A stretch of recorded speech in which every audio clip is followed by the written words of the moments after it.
Welcome to the presentation.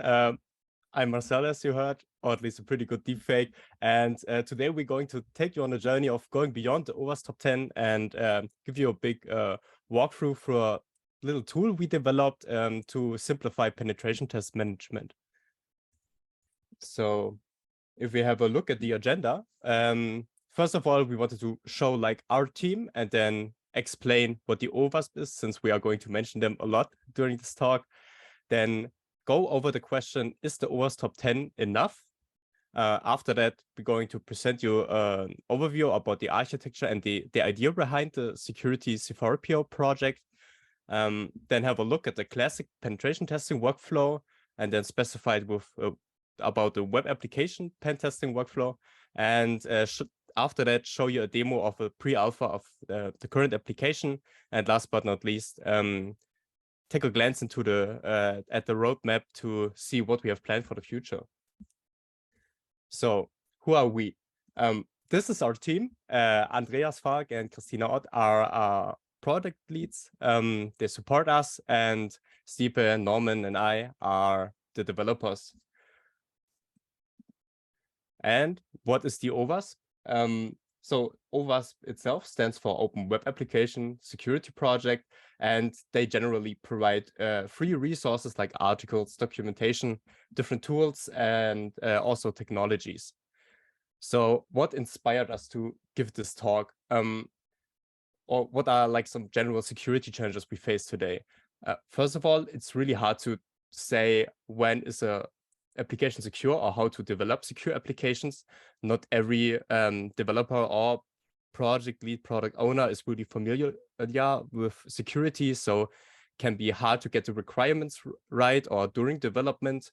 It's also hard to give like a real good proof of quality of the current state of the security for our applications, especially with the whole time-consuming aspect of writing reports and documenting penetration test results.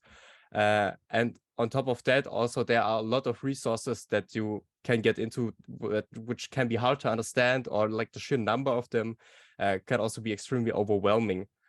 So I give over to Steve, who's going to talk now about if the OWASP top 10 is enough. Thank you, Marcel. So as you may know, the OWASP provides many resources that can help you in increasing the level of security in your web applications. And one of the most popular ones is the OWASP top 10. So in the following, we will take a look at the OWASP top 10 and other resources beyond the top 10 that can be helpful in enhancing the web application security. So let's start with the OWASP Web Security Top 10, which is a document for web application security that represents the most critical security risks in web apps. And these risks are displayed in the form of a top 10 ranking. And this ranking provides an orientation for developers for producing more secure code, and is based on experiences of security experts. And here you can see last year's top 10 ranking. And as you can see, the category broken access control leads the ranking on the first place. And this category, for example, includes failures like unauthorized information disclosure, or even modification or destruction of data. And an example for such a failure could be accessing an API, which misses access controls for post, put, or delete operations. And besides the Web Security Top 10, there's also a top 10 for API security provided by the OWASP.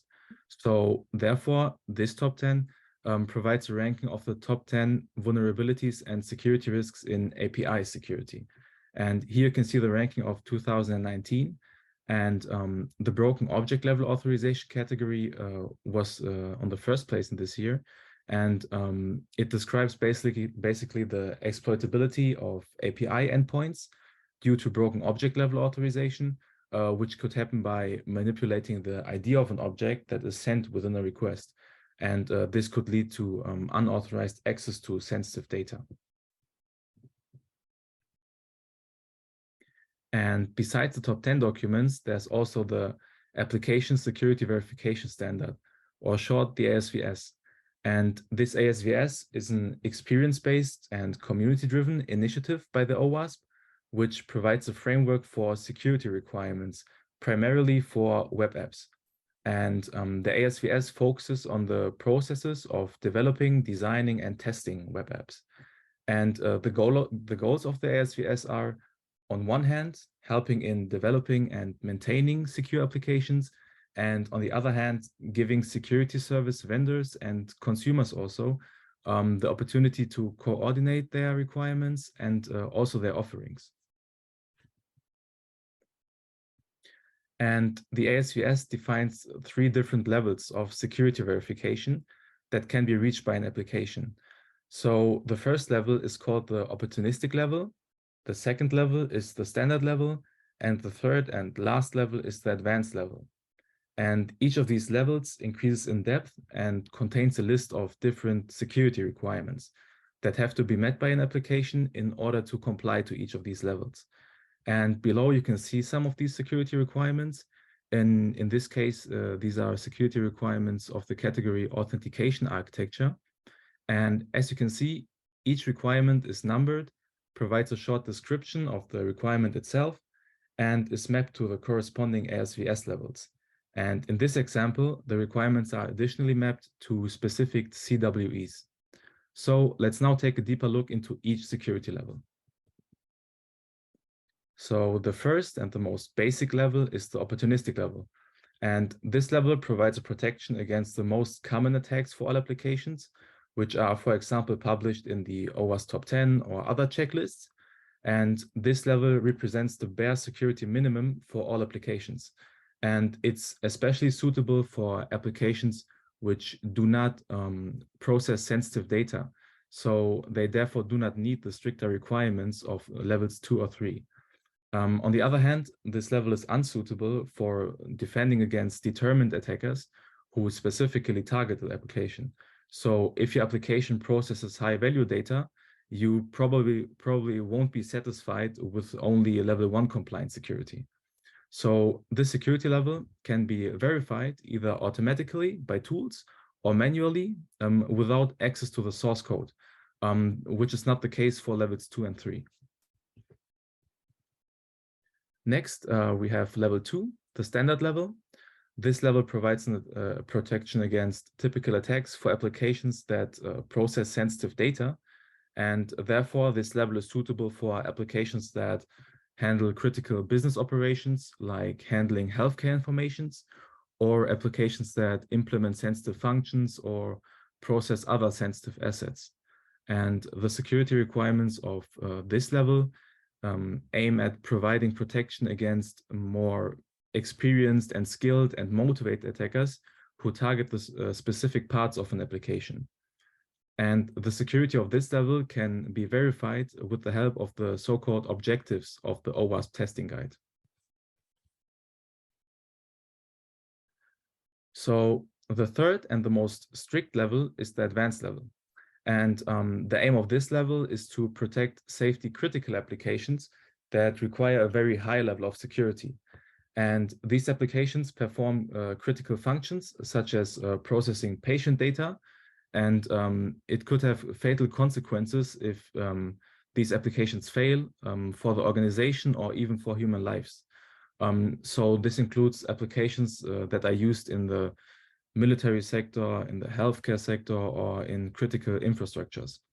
And in this case, the testing framework of the OWASP testing guide can help in implementing the security requirements of this level. So if you want to implement the security levels of the ASVS, there are multiple OWASP projects that can be helpful in doing that. So first up, there's the OWASP Top 10, which has already been explained in the beginning. Then there's also the OWASP Proactive Controls project, which describes the most important control categories that every architect and developer should absolutely include in every project. This is, for example, defining security requirements or leveraging security frameworks and libraries. Then there's also the OWASP Security Knowledge Framework, which is an open source web application, which aims at which aims at explaining the secure coding principles in multiple programming languages. Then there's also the OWASP Software Assurance Maturity Model, which is a model that provides an effective way of analyzing and improving the secure development lifecycle. And last but not least, we have the OWASP Web Security Testing Guide. And this provides a testing guide for developers when they test the security of their web apps or services. And among other things, this testing guide also provides a framework of best practices, which are used by penetration testers and organizations. And now I will hand over to Norman, who will give you an overview of the C4PO project. Thank you, Stipe, for introducing us to the OWASP project and also taking us beyond the OWASP top 10, especially explaining to us the ASVS, the Application Verification Security Standard, which gives a much more profound security framework than the both top 10 lists. And now I want to talk about a project, Security C4PO, and mainly about the idea behind it and its relation to one special OWASP project. So the idea, I feel like you're not getting around Star Wars during the summit, at least you who have been in Kira's talk before. They also had a lot of Star Wars themes, and yeah, you all know him, the oblivious humanoid protocol droid, C4PO. I see reactions in the chat. Yeah, he is definitely one of the personality. And yeah, but initially he was designed as a protocol droid intended to assist in etiquette, customs, and translation. So what does that mean? It means that he is the interface between different societies and civilizations. Every society has its customs and conventions, like shaking hands, and yeah, so more or less rules that aren't written in law but essential to know, because otherwise you can, for example, get robbed by space gangsters just because you didn't know that you made yourself an easy victim with your behavior. And a droid like C4PO should tell you beforehand how you should behave in order to stay adapted. And in the end, it should just make your life easier by staying to conventions. And now it might be far-fetched, but conventions also exist for cybersecurity. So why don't create a new C4PO that doesn't tell you how to behave correctly in front of an intergalactic species, but rather tells you how to use HTTPS for productive deployment instead of HTTP. A new C4PO that is not supporting you in terms of conventions of society and social interaction, but conventions of cybersecurity, such as the ones defined by the several OWASP projects that Stipe showed you. And yeah, that's how Security C4PO was born. But where would you start? Like, exactly, you would start by digitalizing one of the OWASP projects. You already heard quite a few of them today by Stipe, and we could, for example, take the ASVS, like in the picture. But the ASVS, as Stipe explained, is more or less like big checklist, a checklist to verify the security of your application. But it wouldn't really be more than that. It would be just a checklist that is available for the different levels, and that new C3P or now C4PO wouldn't have a lot to do. So we wouldn't use that. Instead, we would use a project whose framework is less about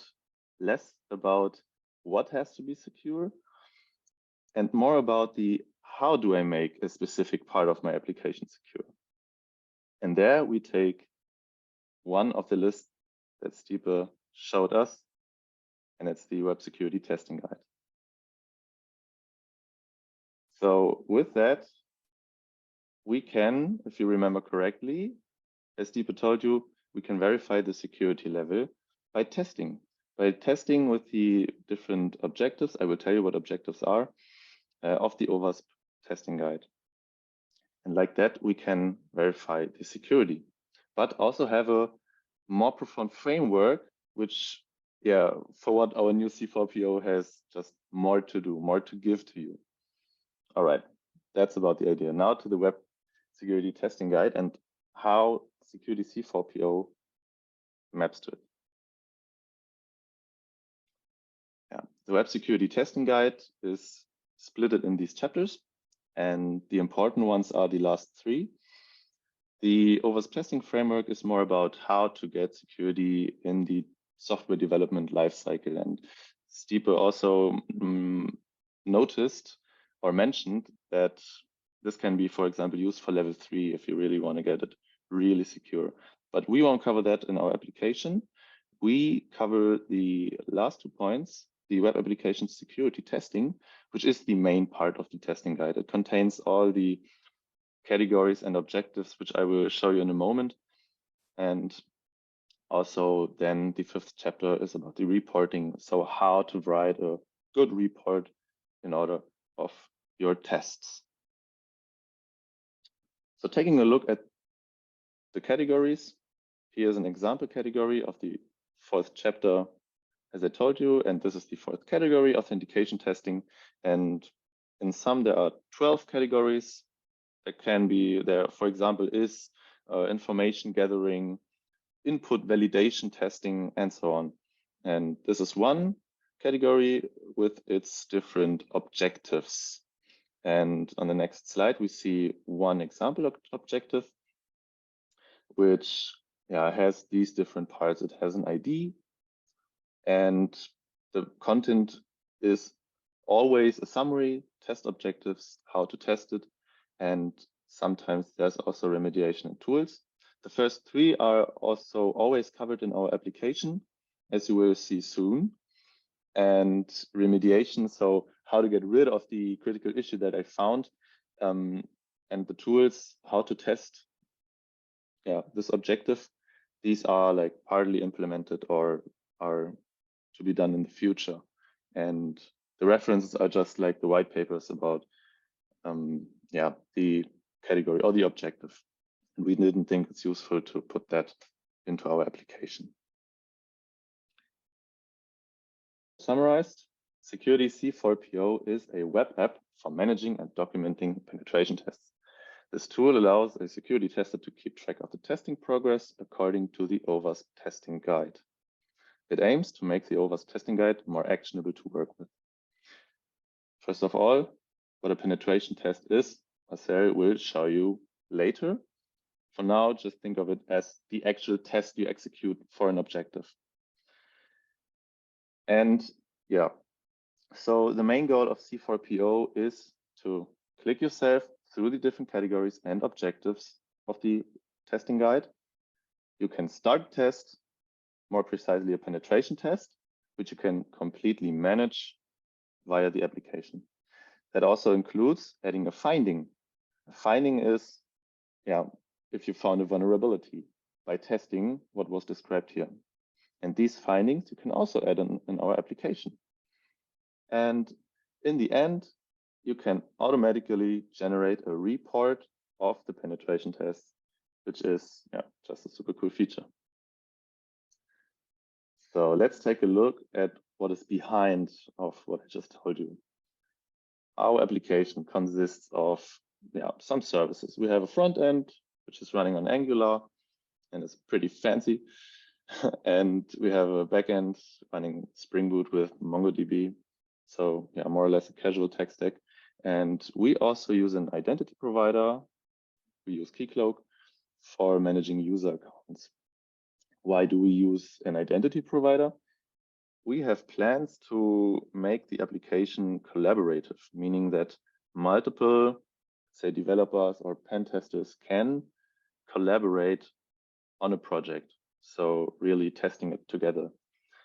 And on the right, you can see our entities, and they are pretty minimal, let's say it like that. We have a user who can have many projects. A project can have many pen tests, and a pen test can have comments and findings. And everything is still work in progress. So entities can be deleted, added, or modified. Also, probably same with the architecture and tech stack. Things can change, of course, during the development. But everything should be possible to be executed and run with Docker, and a Docker Compose app should be all to get started. Last but not least, I want to tell you about the benefits that our application brings and why it makes sense to use it. Of course, the key feature is to have a central organization and overview of pen tests. Easy. It's also it's an easy way to do a pen test for applications and web applications without having like a deep knowledge of hacking. That is more or less inherited from the web application testing guide, because that's also its goal, to make it easier without having a big knowledge, because there's a lot of stuff written down. And also, it's a good starting point for new bug bounty hunters or developers that want to get into security or more into security. Especially the report generation is a major advantage, because as a bug bounty hunter, it would be very easy to just submit a report of the pen test and findings, more or less the bugs that you found. And as a developer, you can, for example, easily show a report to the team of the tests you made, which makes it really much easier, the whole process. And it's also designed to avoid analysis paralysis for starters, because working manually with the testing guide can be cumbersome, as Marcel will show to you. And our application should break it up in its parts to make it way easier to work with. So you see, its main goal is to get easily into penetration testing with C4PO. Also, it saves money in comparison to a third-party penetration testing company which are very expensive, because it will be open source under the Apache 2.0 license, as you see in the next point. And that means it will cost you or your company no money to take to make your first tests in order to get like a baseline of security of your application, and to get also to be aware of your security flaws by your own without paying anything. And that also really helps to solve these problems that Marcel mentioned in the beginning. You remember when he said that it's most projects or companies want their projects to be secure, and there aren't really a lot of people with knowledge doing that. But these penetration testing companies are expensive, so this should be a first step in this direction. And as we know now that the OWASP top 10 often is not enough for real projects, for example, customer projects, Security C4PO helps to reach the ASVS levels that you chose by implementing the web security testing guide. And with that, I will give over to Marcel, who will show you a more live version of what I told you. All right, perfect. Thank you very much, Norman. First off, I just want to go quickly over what really a pentest is and the different phases, and then have a main focus on the demo of what we have right now. So generally, what is a pen test? For the people that are not familiar with it, a penetration test is from the field of network and system security. And what pen testers do are they have the task of acting like a real attacker and try to compromise an individual system or an entire organization, depending always on the scope of the pen test. However, the security gaps that are found there are not directly exploited to one's own advantage, but rather reported and supplemented sometimes with suggestions for sustainable elimination of these vulnerabilities. So the first step of every pen test would always be the scoping and the planning, agreeing with the customer on the scope of the pen test, like the timing when it should happen, and also boundaries of the pen test itself. Then we have the discovery phase, where we want to gather information on our target. Then have the vulnerability identification, where we can use tools to gain further knowledge of the target, and then develop threat models and attack scenarios to exploit the vulnerabilities that we found. After that, we can simulate how far we as an attacker would be able to go and evaluate, therefore, the risk of the vulnerability. And in the end, we provide a technical report that includes all the risks, the vulnerabilities, and also suggest some mediation strategies for what we found. So just quickly go over of how a real simple version of a web application pen test could look like. So normally in the planning phase, of course, you have to agree with the customer on the scope and the boundaries. Then you could, for example, follow the OWASP testing guide and have a look at the categories and the objectives and do them. And gather all the findings for the objectives that you found, the vulnerabilities, and write down comments for mitigation, stuff like this. And in the end, create a report and everything that you noted down before, put it together and send it to the customer. So just a quick rundown of how this would work with C4PO. You would at the start create a project for the customer, of course, after you agreed with all the scopes and the boundaries he set for you. Then select a project and choose like the objective of a category that you want to do right now. And for every objective, you add your findings or comments in case you don't find anything. And after you have worked through everything, you can just generate the report directly in the application and have it ready to send it to the customer. So what I want to do right now is show you like what the pre-alpha that we have right now looks like to give a big more clearer picture of how it could work. So let me just close the presentation and open Firefox. I guess the session probably timed out. Yeah, so I'm just gonna log in. So on the left side, you have the C4PO application, and on the right side, you have the DoShop, which is another OWASP project. This is basically an application that is extremely vulnerable and has a lot of issues, as you can see. Like if you go to the scoreboard, you can basically try out different kind of attacks and see how they would work, and maybe find out how to try to mitigate them. So we are going to use this application because it's pretty simple to demonstrate of how the C4PO project would be used here. So yeah, let's go just back on the main page for the DoShop and have a look. So let's say we have already agreed with the customer on the different scope of the project. We can create a new project for it. So the title would basically be the DoShop. The client in this case could be the OWASP, and I will do the penetration test. And then we can just create a project. We don't have any progress right now because we haven't done anything. We also support like different kind of languages, at least for now, English and German. If there are any other languages in the future, I guess we have to see if they are really needed. But yeah, just focus on the English side right now. And if we then click inside of the pen test, we can see the different categories that are also inside of the OWASP testing guide. And for each category, we can see the different kind of objectives that we would have to go through in order to make a thorough penetration test. So yeah, in case this is basically one-to-one what would also be included inside of the testing guide. Let's take, for example, like client-side testing, checking for DOM-based cross-site scripting.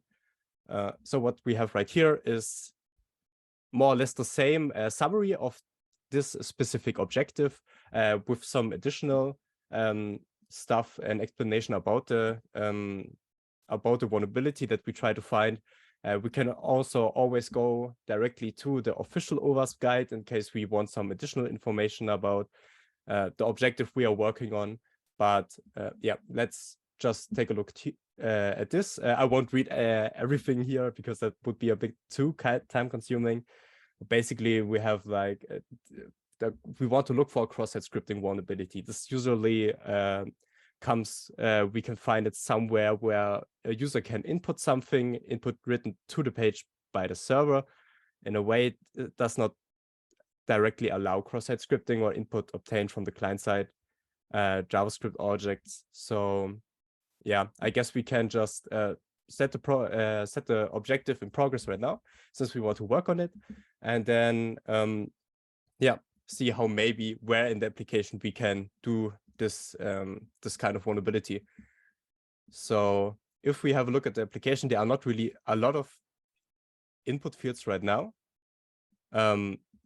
except for inside of the header. There's a search bar, so maybe we can try directly here if cross-site scripting would work. So we just insert, or maybe this is a, I don't know if you can see my screen good enough. I just try to make it a little bit bigger so that you can see what I type. I just use like the iframe, give it a source, having inside of it JavaScript, trying to do an alert.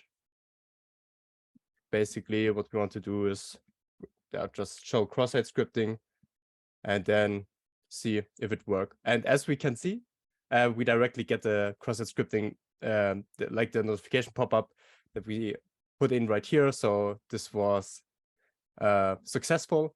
And now we could go back to the application. I guess it just zoom out right now because we don't need the direct input fields. And if we go over to the findings, there's nothing right now, but since we found something, we can add it, maybe give it a title like search bar cross-site scripting. We can set the severity of this finding, maybe like put it into high right now, just for the fun of it, and then add a bit of description. So we can write adding, I guess I will just copy paste it out of what we have put into the search bar, adding this cross-site scripting in the search bar of the header results in cross-site scripting, or in a cross-site scripting vulnerability. And the impact of this vulnerability would be, just for the fun, right? This impacts the web app, just for now. And then the fact URL, I guess we can directly copy outside the URL with the search query directly in it, maybe. Guess it would be fun. And then after that, add some reproduction steps so the customer can understand of what we have done in order to find this issue. So for example, step 1 could be, yeah, let's see, click on the search field of the header. Step 2 would be something like enter what we written down inside of the description here, the code that we use to find out about the cross-site scripting. And step 3 would just be pretty simple, press enter in order to execute the search query. And after this, yeah, we can write a little note as well. We will now get a pop-up, and I think that would be it for the example, at least. We don't really need to make a suggestion. It's not required to have one, but maybe we can put something in here like sanitize input fields in order to avoid this. And yeah, so as we can see right now, the reproduction steps are not really greatly listed right here, and because we could also write a lot more. So there are some specific fields inside of the findings that we can just expand on, so that we can sort of customize it on how much information we want to write down here. There isn't really any specific limit. It's just like required that at least something is here. So I think everything of this finding is documented, so we can just save it. Have a quick overview right here. I don't see any need for adding a additional comment here. So if we would exit this application or the objective that we did right now, we can see here the progress is at least a little bit. You can't probably really see it because we have like 95 objectives in total. So yeah, we make a little bit of progress. So in the end, we just have to go through every objective and see if we can find anything, and also get a small overview of what we can see right here. And also directly in the project, you would also be able to export the report with all the information that you've filled in for each of the objectives. Of course, this is not available right now. This is something we have to do as well, which we will probably add an additional microservice for this. But yeah, this is a basic idea of how you would use the application. So let me just quickly go back to the presentation itself. And yeah, enable the presentation mode again. So this was a small demo of what we have done, and just to give a glance into the future, what we are still planning to do. This is the roadmap, more like a bit of brainstorming that we did on our side. So we're currently at the pre-alpha for the NOAA Summit, where we have like some key features at least here. But before we want to make the repository public, we want to add some quality of life improvements, fix some additional bugs, and also expand on the stuff that you saw here, like for example creating the report. And yeah, the repository is meant to be public early next year, so that other people can try it out and maybe give us feedback of what is good, what is bad, or if they found any issues with it. We also want to add some additional stuff over the time, like adding another, like inside of the objectives, additional resources like tool hints for what you could need for this objective that you're doing right now, or like general mitigation that this issue probably solves. And yeah, also add some expand on the features that you saw right here. So not just entering text inside of findings or comments, which is more or less the same, but also adding or uploading screenshots in case you want to add this to your finding as well. And also expanding on the role model, enabling multiple penetration testers to work inside of the same project. So yeah, and what happens in the future, I guess we will see. So yeah, this was the talk. Thank you very much for listening. In case you have any questions, yeah, please ask them. We also try to go over the questions, maybe if we re-upload this talk on the YouTube channel, that you can, even if you haven't any questions right now, you can ask them later in the comments and we will try to answer them. So yeah, that's all from us.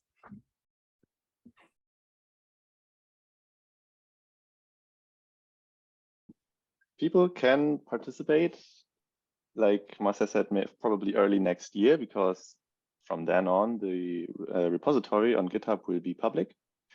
And then everybody that has a GitHub account can, yeah, for example, create an issue telling us if they found something, if they have new features that they think they would be cool, or also really contribute to the code and helping us developing, yeah, this project.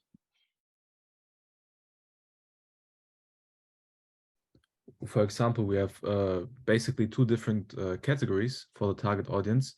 On one side, we have pen testers, bounty hunters, or even developers who want to do a first test, for example, before a beta release, and test the application on security objectives.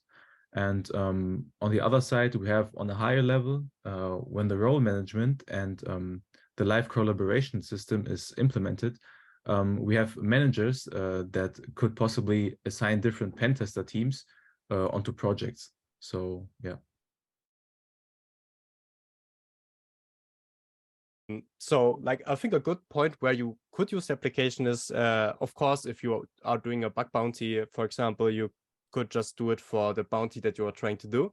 But specifically, like, because we are developers, from our point of view, you could maybe use it, like I think Norman said earlier, before hiring a third-party penetration testing company, which takes a lot of money.